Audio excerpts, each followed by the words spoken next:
নতুন এবং উন্নত সফেদ, এতে আছে স্মার্ট জাইমসের শক্তি। স্মার্ট জাইমসের শক্তি মানে দাগ দূর করে, জামা কাপড়কে রাখে সুগন্ধময়।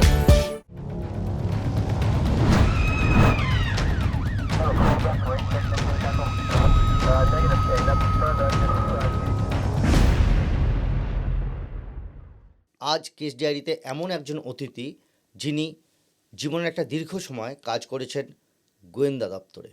এই গোয়েন্দা দপ্তর আবার একটু আলাদা। আমরা সাধারণভাবে কলকাতা পুলিশের গোয়েন্দা দপ্তর বা রাজ্য পুলিশের গোয়েন্দা দপ্তর হিসেবে যাদেরকে ভাবি তারা আসলে গোয়েন্দা পুলিশ, কিন্তু গোয়েন্দা দপ্তরটা আলাদা।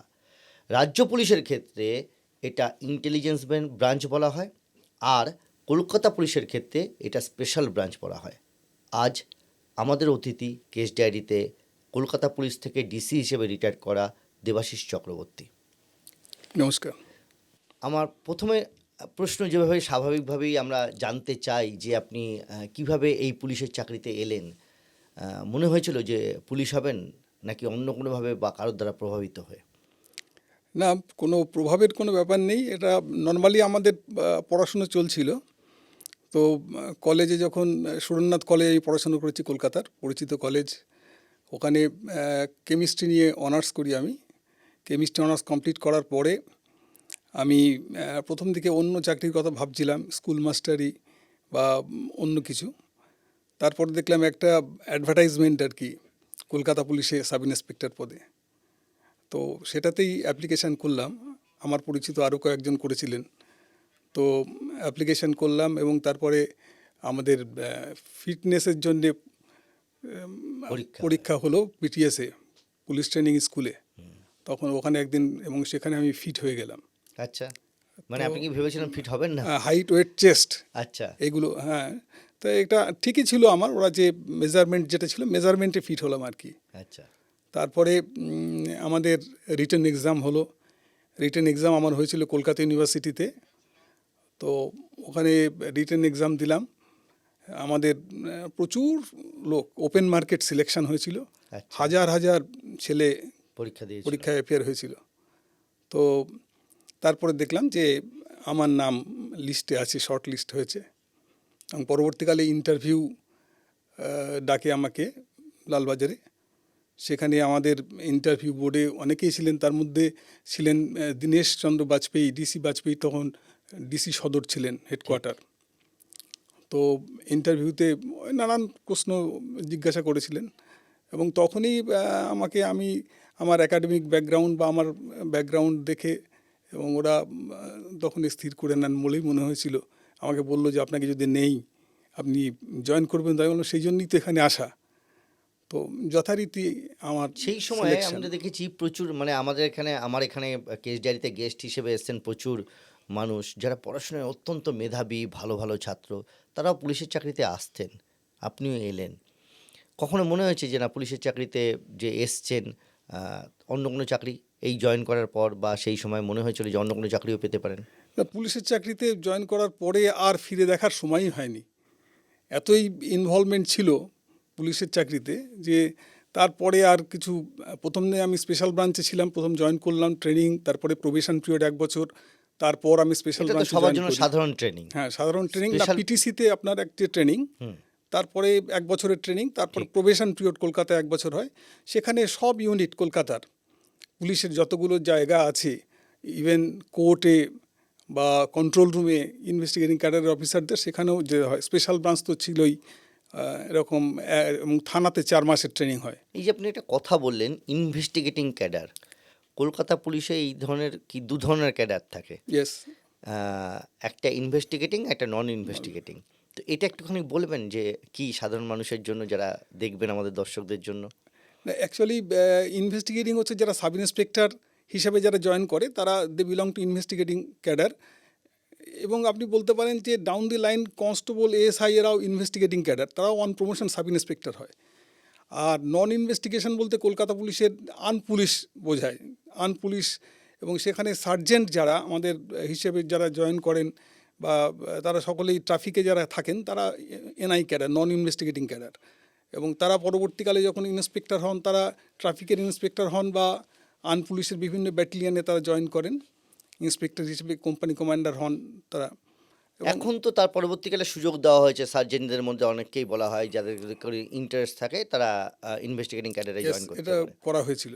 পরবর্তীকালে করা হ্যাঁ, হয়েছে। এখনো আছে অনেক জায়গায় যারা নন ইনভেস্টিগেশনে ঢুকেছিল, সার্জেন্ট হিসেবে ঢুকেছিল, পরবর্তীকালে তারা ইনভেস্টিগেটিং ক্যাডারে চরে শিফট করে, এটা আছে এখনো। স্পেশাল ব্রাঞ্চে জয়েন করলেন, প্রথম কোন ডিপার্টমেন্টে স্পেশাল ব্রাঞ্চের কাজ করলেন? স্পেশাল ব্রাঞ্চের কাজ কীরকম এটা একটু যদি বলেন। স্পেশাল ব্রাঞ্চের তো মানে কি বলবো, বহুবিধ কাজ, মানে মাল্টিফেরিয়াস কাজকর্ম আছে ওখানে। একটা তো ভিআইপি প্রোটেকশনের ব্যাপার থাকে। আপনারা জানেন যে যেটা আগে আমাদের সময় যখন ছিল, তখন স্পেশাল প্রোটেকশন সেল ছিল, আচ্ছা, ভীষণ ব্যস্ত থাকতে হতো।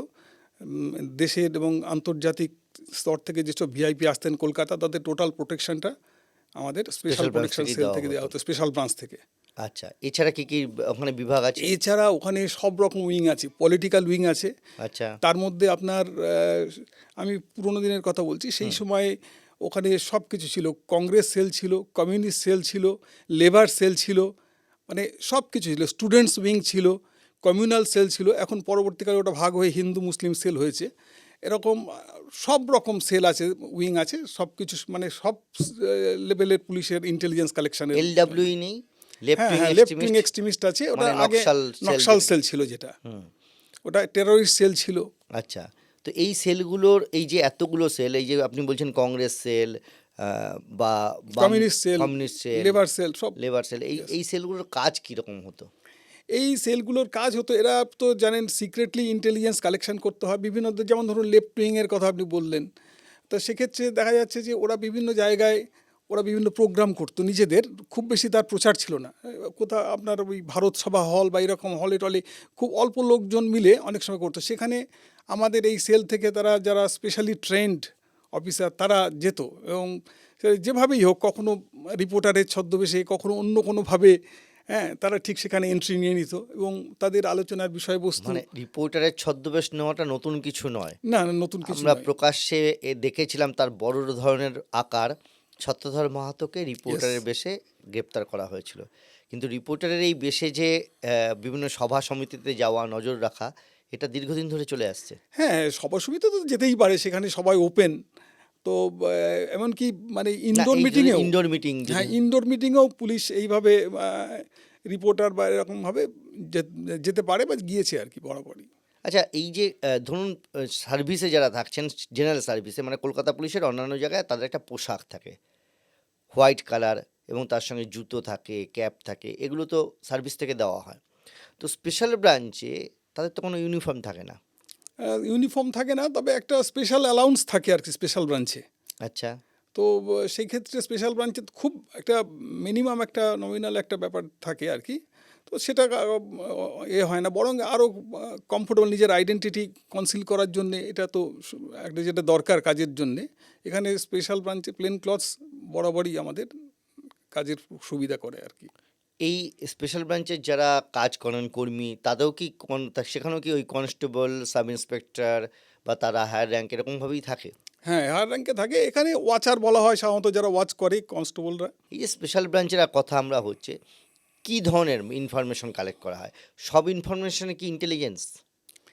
না, ইন্টেলিজেন্স সব ইনফরমেশন নয়, কিন্তু যেগুলো ইন্টেলিজেন্স মানে ধরুন অ্যাডভান্স যেগুলো আমরা করি, ধরুন একটা পলিটিক্যাল পার্টি কোনো একটা প্রোগ্রাম করবে, কী ধরনের তারা করবে, এজিটেশনটা কীরকম হবে, কতটা ভায়োলেন্ট হতে কতটা পারে? তারা ধরুন শুধুমাত্র আসবে, স্টেজে দাঁড়িয়ে বক্তৃতা দেবে, নাকি তারা আবার কোর্ট অ্যারেস্ট করতে পারে, এই যে একটা ব্যাপার। ধরুন এই জিনিসগুলো আমাদের তো ইন্টেলিজেন্স ব্যাকআপ না থাকলে এই ইউনিফর্ম অ্যারেঞ্জমেন্টটা এটা মানে ঠিক কার্যকরী হবে না অনেক সময়। আচ্ছা, আমরা অনেক সময় দেখেছি, ধরুন বিভিন্ন অভিযানে প্রথম অভিযান শুরু হচ্ছে, শান্তিপূর্ণভাবে শুরু হচ্ছে এবং তাতে পুলিশ মোতায়েন রয়েছে।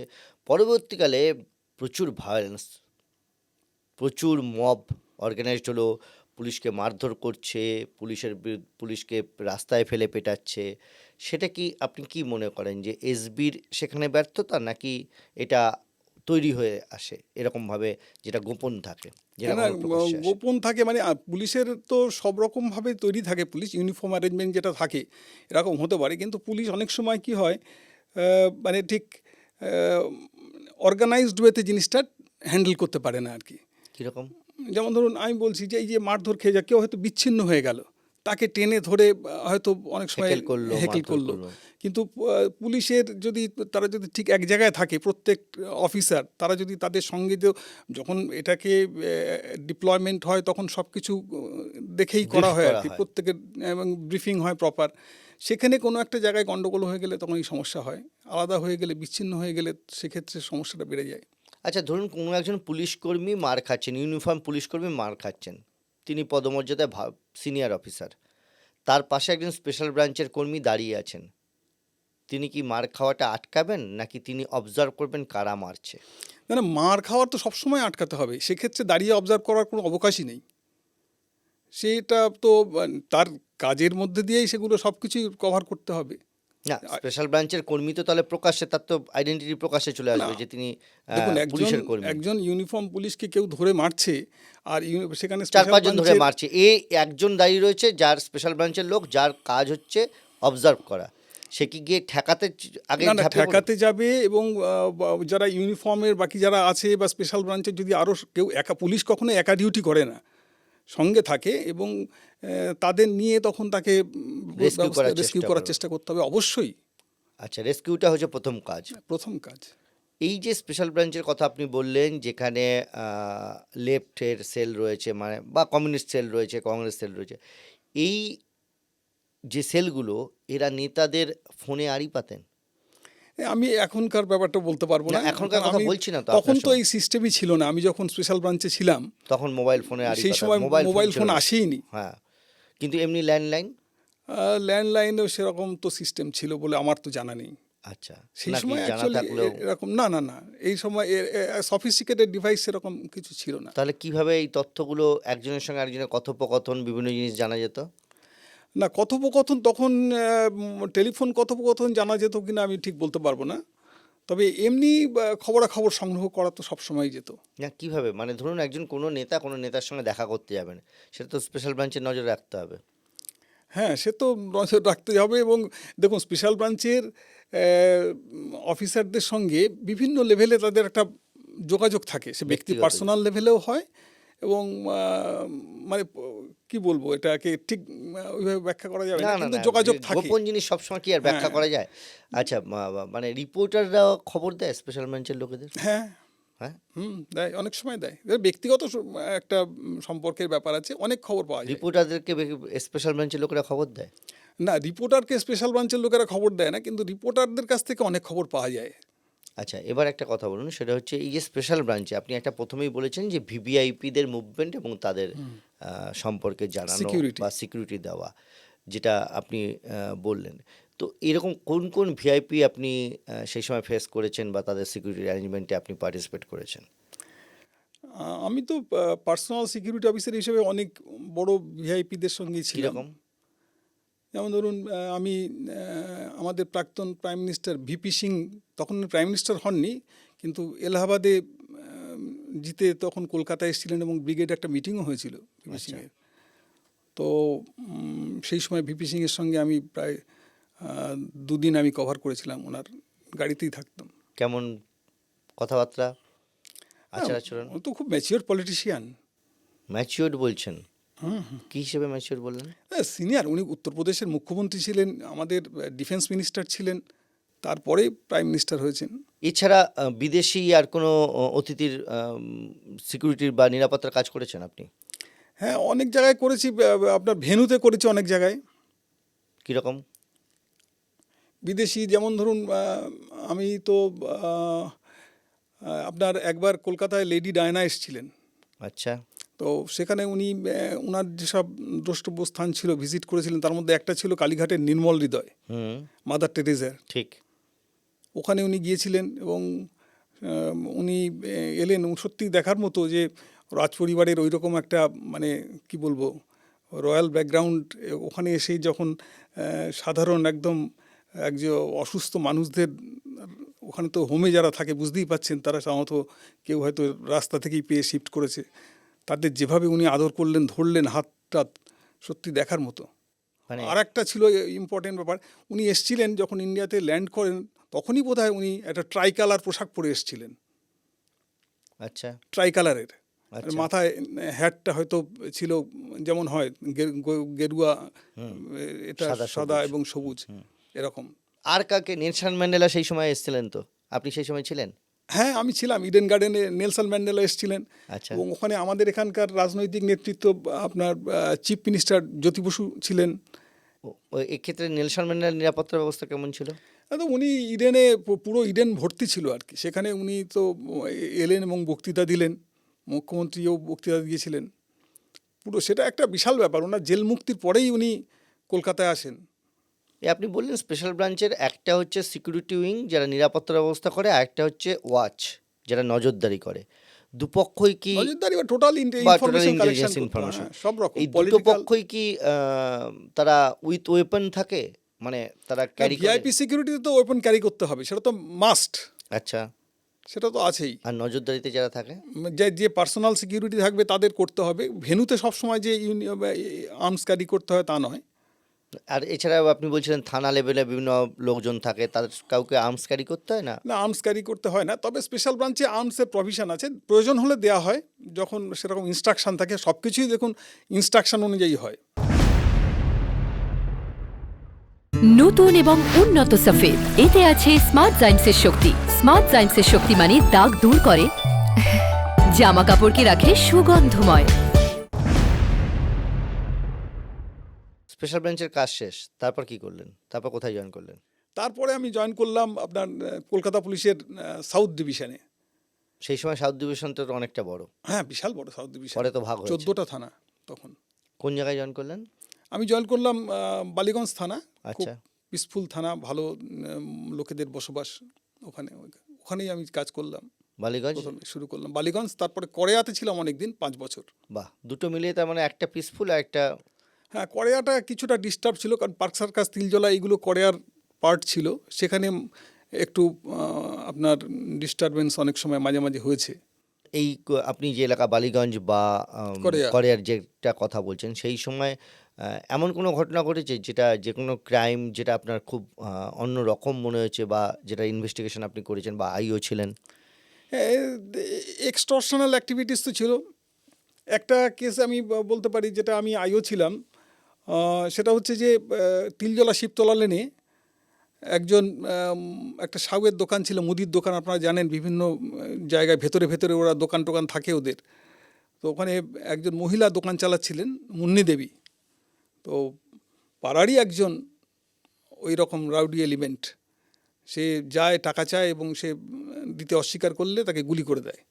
এবং অল্পের জন্যে মহিলা তো বেঁচে ভয়ঙ্কর গিয়েছিল, ঘটনা। গলায় গুলি লাগে এবং মানে সঙ্গে সঙ্গে মহিলাকে শিফট করা হয় হসপিটালে। এবং আমি স্পটে পৌঁছে যাই খুব তাড়াতাড়ি, ওখানেই কাছাকাছি ছিলাম আর রাউন্ডে ছিলাম।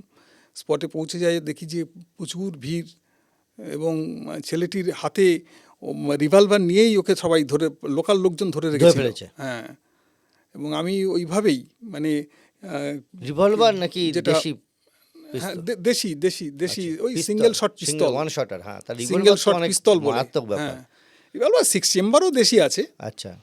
তো ওইভাবেই ছিল এবং ওখানেই ওকে কাস্টোডি নিয়ে অ্যারেস্ট করি এবং সব সিজার করা হয় ঠিকঠাক। এবং পরবর্তীকালে ওর এই কেসে কাস্টোডি ট্রায়াল হয় এবং 7 বছর সাজা হয়। খুনের চেষ্টা, সেই কারণে। আচ্ছা, এছাড়া আর কোনো ইনসিডেন্ট যেখানে একটা ফায়ারিং হয়েছিল সম্ভবত সেই সময়, আপনি বলছেন? হ্যাঁ, ফায়ারিংয়ের একটা ইনসিডেন্ট হয়েছিল, সেটা হচ্ছে থানার কাছাকাছি হয়েছিল। সেটা কড়েয়া রোডের ওপরে একটি বাড়িতে, আমার কাছে গোপন সূত্রে একটা খবর পাচ্ছিলাম যে রাত্রিরে বেশি রাতের দিকে লোকজন জড়ো হচ্ছে। একটা বাড়ি, বড় বাড়ি, বাউন্ডারি দিয়ে, খুব উঁচু বাউন্ডারি ওয়াল দিয়ে ঘেরা, ভেতরে বাগান টাগান আছে। ওখানে একটা মানে আউট হাউস মতো ছিল, কিন্তু সেটা ভাঙাচোরা ছিল আর কি, দরজা জানলা ঠিক মতো ছিল না। খবর ছিল যে ওখানে রাত দুপুরে লোকজন জড়ো হচ্ছে এবং তারা কিছু মানে অ্যাক্টিভিটিস সেখানে করছে আর কি। তা যথারীতি আমরা ওখানে পুলিশ নিয়ে যাই আমরা, এবং বিভিন্ন কন্ট্রোল রুম থেকেও জানিয়েই গিয়েছিলাম।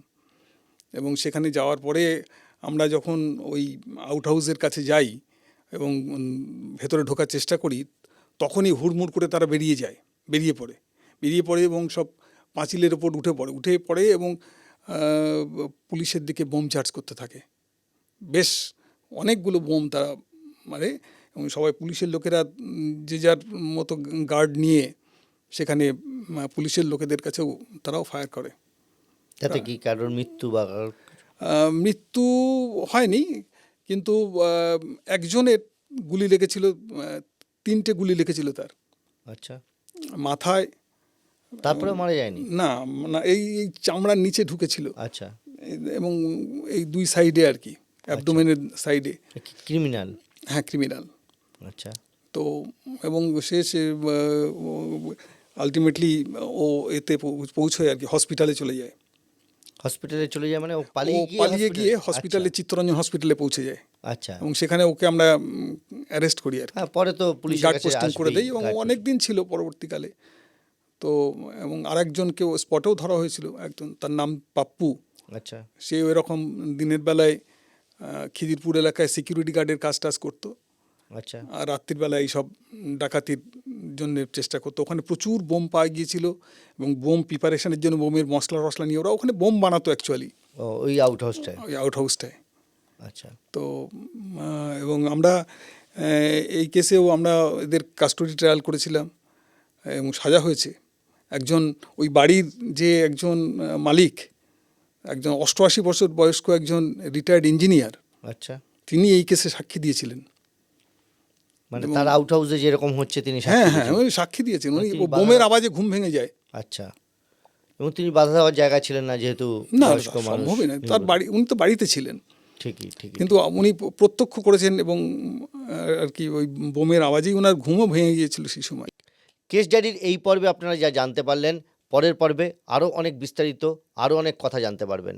নতুন এবং উন্নত সফেদ, এতে আছে স্মার্ট জাইন্সের শক্তি। স্মার্ট জাইন্সের শক্তি মানে দাগ দূর করে, জামা কাপড়কে রাখে সুগন্ধময়।